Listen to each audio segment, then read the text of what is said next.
Chitrakoot police ने 2 महीने से लापता नगर पालिका कर्मचारी जगदीश प्रसाद खांसा कुशल बरामद कर लो है। आपका बता दें, जगदीश प्रसाद अप्रैल में अचानक घर से गायब हो गए थे, जिसके बाद परिजनन ने कोतवाली करवी में गुमशुदगी दर्ज कराई थी। पुलिस ने रेलवे स्टेशन, बस स्टैंड और अन्य स्थानों पर उनकी तलाश करी, लेकिन कोनो सुराग नहीं लगो।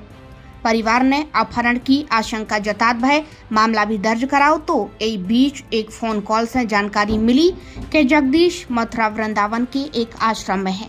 सूचना पर पुलिस टीम उधर पहुंची और गौतम ऋषि आश्रम से उन्हें बरामद कर लो। पूछताछ में जगदीश ने बताई कि वे अपनी मर्जी से आश्रम में सेवा कर रहे थे। पुलिस जांच में अपहरण की आशंका गलत पाई गई। पालिका करवी के बिजली से संबंधित एक कर्मचारी जगदीश प्रसाद 19/4 को अपने घर से गायब हो गए थे। उनके परिजनों ने थाना करवी में एक गुमशुदगी की। इस गुमशुदगी की जांच में जब पुलिस आगे बढ़ी तो एक बात ये निकल करके आई कि बेटी इनकी यूपीएससी की तैयारी के लिए दिल्ली गई थी। वहाँ से कोई एक लड़का भी उसे परेशान करता है।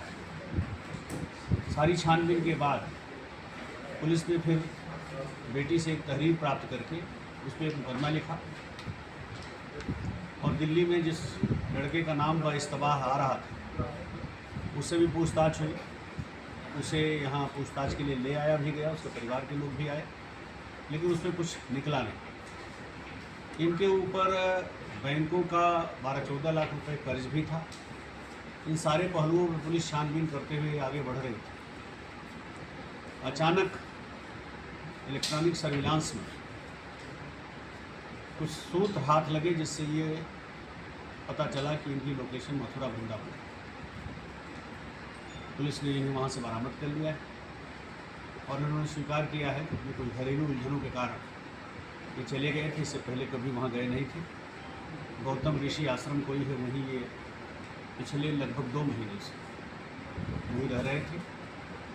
माननीय न्यायालय के समक्ष बयान में भी इन्होंने बताया कि हम अपनी मर्जी से चले गए थे, हमारा किसी तरह कोई अपहरण नहीं। लेकिन इन 2 महीनों में परिवार की ओर से तमाम तरह की बातें कि पुलिस कार्रवाई नहीं कर रही है, इवन आप यहाँ तक कि धमकी दे रहे थे, तो पुलिस के लिए बड़ा चैलेंजिंग टास्क था ये, जिसे हमारी करवी कोतवाली और एसओजी की टीम ने बखूबी पूरा किया और इनको सकुशल बरामद किया है।